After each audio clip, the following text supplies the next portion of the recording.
odd function is any function such that f of negative x will produce a result minus f of what? X. F of negative x equals minus f of x. And in the previous video for even functions, I spoke about the graph of even functions.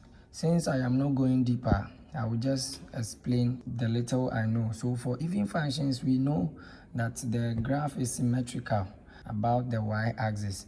It means it is a mirror image. The left side of the graph is a mirror image of the right side.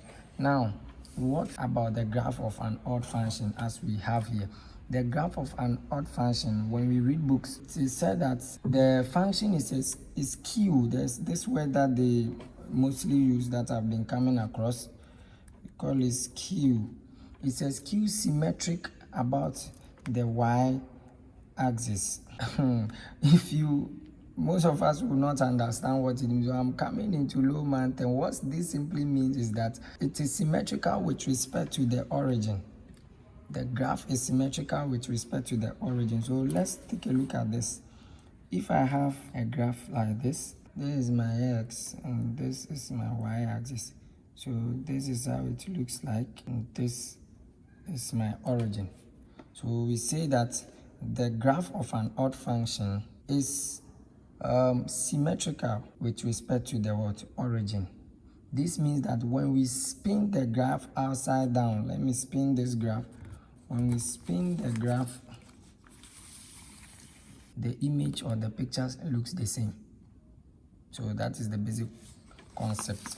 So take this for graph of odd functions. Perhaps if you go higher and you come across this again, you will remember what I said. So just read more about this and then let's see what will happen. So let's just take one or two examples. They may say that if f of x equals, let's say, x raised to the power 5, show that f of x is an odd function. And we learned the rule that for odd function, f of negative x equals minus f of x.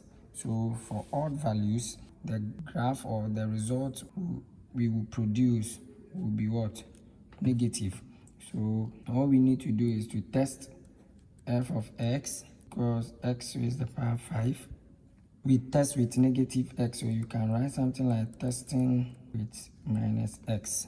It's not really necessary. So f of negative x will give us minus x is the power 5. So f of negative x will give us minus x raised to the power 5.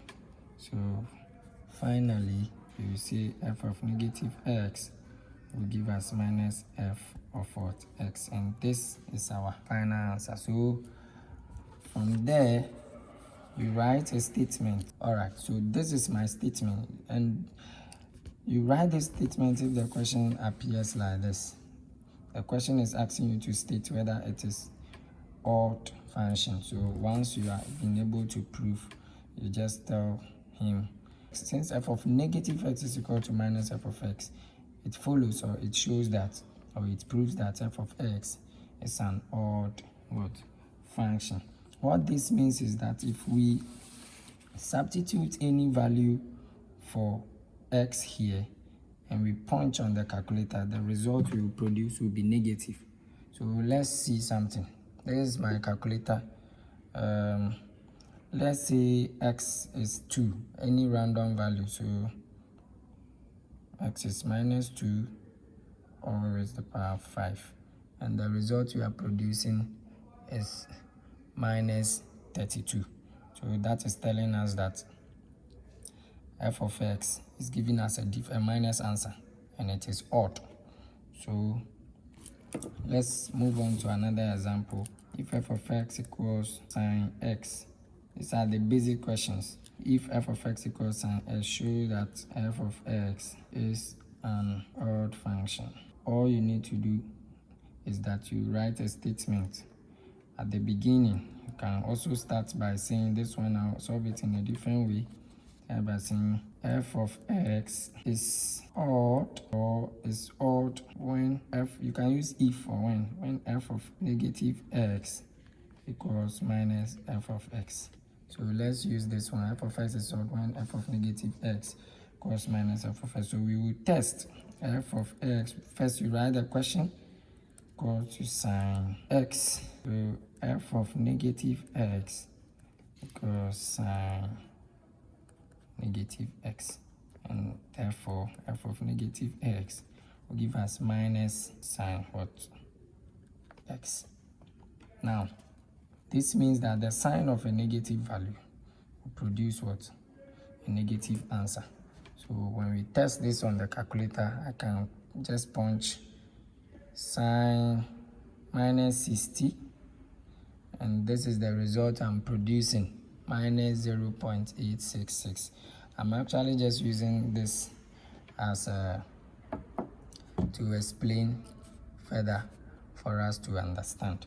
So that will be all for odd functions.